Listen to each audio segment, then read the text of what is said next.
ថ្នាំបន្សាបអាស៊ីតនៅក្នុងក្រពះឈ្មោះថាកូនីម៉ាកថ្នាំបន្សាបអាស៊ីតនៅក្នុងក្រពះកូនីម៉ាកគេប្រើសម្រាប់បំបត្តិអាការៈដែលបណ្ដាលមកអំពីអាស៊ីតក្រពះច្រើនពេក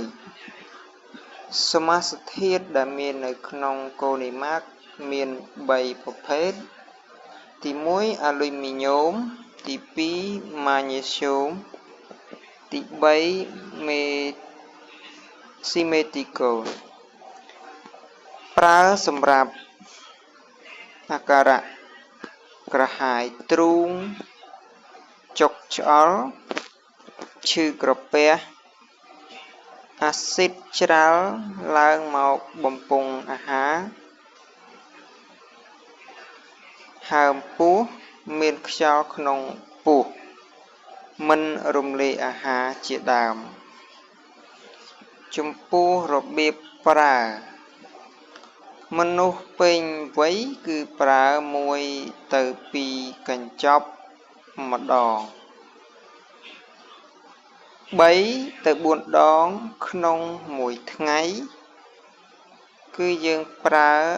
ក្រោយអាហារ1ម៉ោងឬមុនគេងក្រឡុកឬក៏ច្បាច់កូនីម៉ាកថ្នាំបន្សាបអាស៊ីតក្រពះហ្នឹងឲ្យសព្វល្បាយមុនប្រើប្រាស់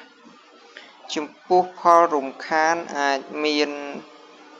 ទល់លាមកអាចរាគ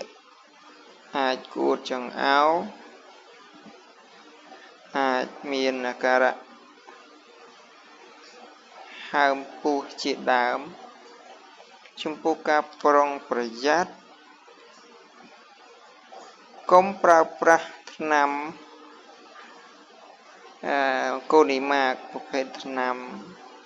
បន្សាបអាស៊ីតក្រពះហ្នឹងគឺគៀកជាមួយនឹងថ្នាំមួយចំនួនដូចជាថ្នាំអង់ទីប៊ីយោទិកឬថ្នាំផ្សះក្រុមគីណូឡោននិងក្រុមតេត្រាស៊ីក្លីនអ្នកជំងឺ